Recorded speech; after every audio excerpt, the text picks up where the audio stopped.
इसमें हम लोग माननीय मंत्री जी के दिशा निर्देश के अनुसार यह चुनाव किया गया था इस स्थल पर और संयोगवश वो अपने स्वास्थ्य कारणों से नहीं रहे, यहाँ चले गए बाहर। तो उस हालत में वह उनके जो प्रतिनिधि हैं हमें श्री विक्रम पत्रलेख जी, इनके द्वारा जो आशीर्वचन मिलता है या जो भी प्रकाश डाला जाता है वनों के संवर्धन और विकास के पर, उसका खासा ही असर उन पर पड़ता है। पब्लिक के बीच चौकी रहते हैं, उनकी बात को सर्वोपरि लोग रूप से मानते हैं और उससे हमारे वन के संवर्धन पर काफी अच्छा विकास पड़ता है। पिछले समय में आपने देखा होगा कि वनों की कटाई के चलते ही जो कोरोना काल में ऑक्सीजन का कितना महत्व बढ़ गया था, लोग ऑक्सीजन सिलेंडर भी नहीं खोज पा रहे हैं। तो अभी तक सारा विकास हो रहा है, सभी लोग सब चीज का निर्माण हो गया, लेकिन अभी तक आपको इसका कोई विकल्प नहीं है कि जंगल अगर नहीं बचा तो जीवन नहीं बचेगा, ये एकदम बात तय है। इसलिए इसी सिलसिले में हम लोग इस महत्व का इसका आयोजन करते हैं प्रतिवर्ष, ताकि आप अधिक से अधिक वृक्ष को लगाएं और वृक्ष को बचाएं। विगत कई वर्षों से मेरी पदस्थापना इस क्षेत्र में है। सबसे यहाँ का एक और समस्या है पेड़ों के विषय में कि आग का प्रकोप काफी होता है। कटाई के साथ साथ आप लोगों के द्वारा अकारण आग लगा दिया जाता है। तो इस महोत्सव के माध्यम से हम आपको यह भी कहना चाहते हैं कि थोड़ा इस पर अंकुश लगाइए, इसको रोकिए और वृक्षारोपण कीजिए ताकि आपको भी कोई दिक्कत न हो।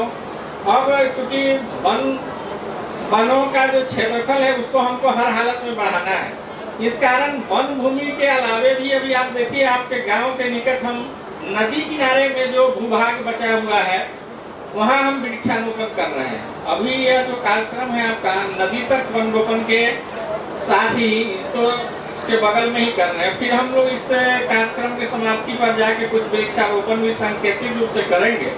काफी सफलता भी मिली है, खासकर जगुन्नी प्रखंड, सरियाहाट और उधर रामेश्वर, उनका सभी प्रखंडों में उसका 75% सरकार आपको सहायता राशि के रूप में देती है। तो इसको भी आप करें, इसमें सीधा आपको या हमारे प्रमंडल में आकर के उसका फॉर्म है उसको आपको अप्लाई करना है, जिससे कि वन का आच्छादन बढ़ सके, वनों का जो कटाई हो रहा है उसको मेकअप कर सके। कटाई को बंद कीजिए, आग लगाने से जो नुकसान हो रहा है उसकी भरपाई नहीं हो पा रही है। अतः आपसे यही निवेदन करने इस वन महोत्सव के माध्यम से हम आपके बीच आए हैं और भी लोग जो भी आए हैं सभी लोग बारी बारी से आपको इस पर प्रकाश डालेंगे। मैं इतने ही आग्रह के साथ अपने वाणी को विराम देता हूँ। हम लोग ये वन महोत्सव मना रहे हैं, आखिर ये महोत्सव मनाने की जरूरत क्यों आ पड़ी? आज आप देख रहे हैं पिछले 3 सालों से कोरोना के बाद से हमारे झारखंड में नियमित अंतराल पे जिस समय वर्षा होनी चाहिए वो नहीं हो रही है।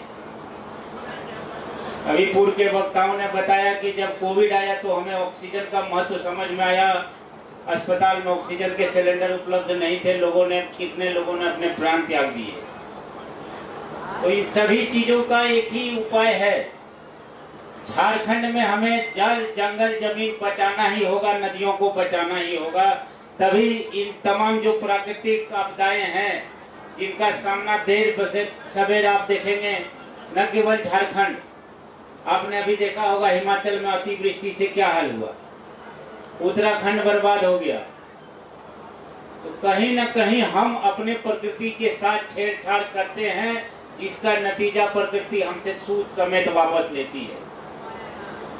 आज अगर हमारे यहाँ उपजा नहीं हो रहा है तो क्या कोई सरकार कोई मदद आपको लगता है कि उतना कर पाएगा? क्यों नहीं वर्षा हो रही है? हमारे युवा साथी यहाँ हैं, पदाधिकारी गण ने कहा भी कि आप कम से कम 10 पेड़ लगाइए। मैं 10 नहीं कहता हूँ, आप 5 लगाइए, या जो लगा है उसका संवर्धन कीजिए, उसको संरक्षित कीजिए। कुछ नहीं कर सकते हैं तो प्रकृति को बिगाड़ने में अपना योगदान नहीं दीजिए। कहीं बेवजह गांव देहात में आग लगता है तो उन चीजों को बढ़ावा मत दीजिए, उसको रोकिए। जब हमारा देश 1950 में जब कन्हैयालाल मुंशी जी प्रथम कृषि मंत्री थे, उसी समय से वन महोत्सव का मनाना प्रारंभ हुआ। 1990 में जब पूरे विश्व ने, संयुक्त राष्ट्र ने ब्राजील के रियो दे जेनेरियो में एक पृथ्वी सम्मेलन हुआ था, तब भारत समेत 178 देशों ने उस पर दस्तखत किए थे कि हम सस्टेनेबल डेवलपमेंट को बढ़ावा देंगे। सस्टेनेबल डेवलपमेंट किसको कहते हैं? प्रकृति के साथ साथ विकास। आज अभी वक्ताओं ने बताया कि सरकार आपको मदद भी कर रही है कि आप आइए, तमाम तरह की योजनाएं हैं, उसका फायदा लीजिए ताकि अधिक से अधिक पेड़ हम लगा सकें। आज जो सबसे बड़ी समस्या विश्व के सामने है वो पर्यावरण को संरक्षित रखने की है। तो हमारा एक छोटा गिलहरी प्रयास भी उस दिशा में, हम अपने कर्तव्यों से राष्ट्र निर्माण में बहुत महत्वपूर्ण योगदान अदा कर सकते हैं, अपनी भूमिका निभा सकते हैं। तो मैं आप लोग यहाँ जितने भी लोग आए हैं, सबको इस प्रयोजन को करने का, महोत्सव के रूप में मनाने का मूल मंत्र यही है कि आइए अधिक से अधिक संख्या में पेड़ लगाएं। कोई पेड़ लगा है तो उसको संरक्षित करें, उसको बढ़ाएं। अगर कहीं बेवजह गांव और में आग लगता है या कोई लगाता है तो उसको रोकें, इसकी सूचना संबंधित पदाधिकारी को दें। सरकार, आपने देखा होगा पिछले दिनों विधानसभा में भी वन महोत्सव का आयोजन हुआ था। माननीय मुख्यमंत्री जी ने खुद आगे आके लोगों को ये संदेश दिया कि हमें नदियों, जंगल और पहाड़ को बचाना ही होगा। और एक बात और, ये सारी बातें कागजी या तौर पर करने से नहीं होगी, इसको धरातल पर लाना होगा।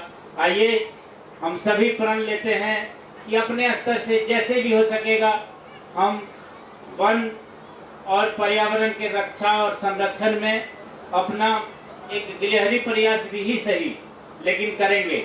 हम लोग करेंगे ना, हाथ उठा के बोलिए, गाछ लगाएंगे ना? कितना गाछ लगाएं? कम से कम 2। अगर इतने लोग, यहाँ हम लोग 500 लोग हैं, अगर ये प्रण लें कि हम 2 लगाएंगे तो 1000 गाछ होगा। और समय समय पर सरकार गाछ का वितरण भी करती है। आपको वन संबंधित जितने भी योजनाओं की जानकारी है संबंधित विभाग से मिल जाएगी। 75% बताया कि अनुदान भी मिलता है। तो जरूरत है हमें जागने की, उसी जागरूकता के लिए इस महोत्सव का आगाज किया गया है। हर साल होता है ये, जैसे बता रहे थे दुमका में ये 3री जगह हो रहा है। मीडिया बंधु मैं सबको हार्दिक अभिनंदन और स्वागत करती हूँ। आज के कार्यक्रम में लगभग आप लोग को बहुत अच्छा तरीका से बताए गए हैं, समझाए गए हैं। जैसे बिजुल टूडू जी भी बहुत अच्छा तरीका से आप लोग को समझाई दिए, और हिंदी में तो भैया भी बहुत अच्छा आप लोग को बताई दिए हैं। हम लोग के लिए पेड़ पौधा क्या जरूरी है लगाने के लिए, और बताया गया कि 2 साल पहले कोरोना काल हुआ था तो क्यों हुआ, और वृक्ष लगाने के लिए इसलिए हम लोग को जरूरत है क्योंकि फल भी मिलेगा, धूप के समय में छाए भी होंगे, और हवा के भी हम लोग के लिए बहुत जरूरी है, पशु के लिए भी बहुत जरूरी है। और इस विषय में तो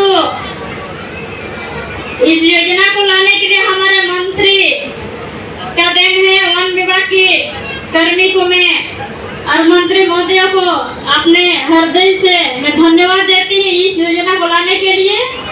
और इन्हीं शब्दों के साथ मैं अपने वाणी को विराम देती हूँ, क्योंकि ज्यादा नहीं बताएंगे, आप लोगों को सारा चीज हिंदी से भी संताली से भी बताए गए हैं, समझाए गए। धन्यवाद। जोहार। अति आवश्यक है। पिछले गर्मी में आप लोगों ने देखा कि टेम्परेचर कितना बढ़ गया। ये सब वन के कटाई के कारण ही हो रहा है। वन की सुरक्षा और संरक्षण बहुत जरूरी है। अधिक से अधिक आप लोग वृक्ष लगाएं। सरकार का नीति भी बताया गया आपको, उससे सरकारी खर्च भी आपको मिलेगा, और अपने घर में आसपास पहाड़ी में अधिक से अधिक वृक्ष लगाएं और इस पर्यावरण के संतुलन को बनाए रखें।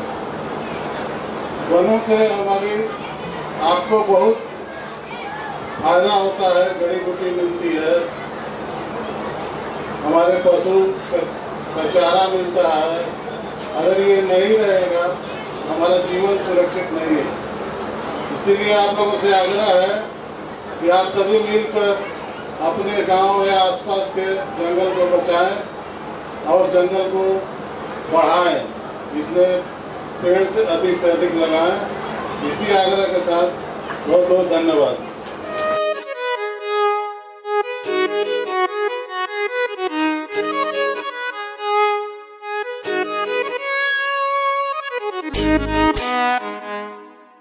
Thank you.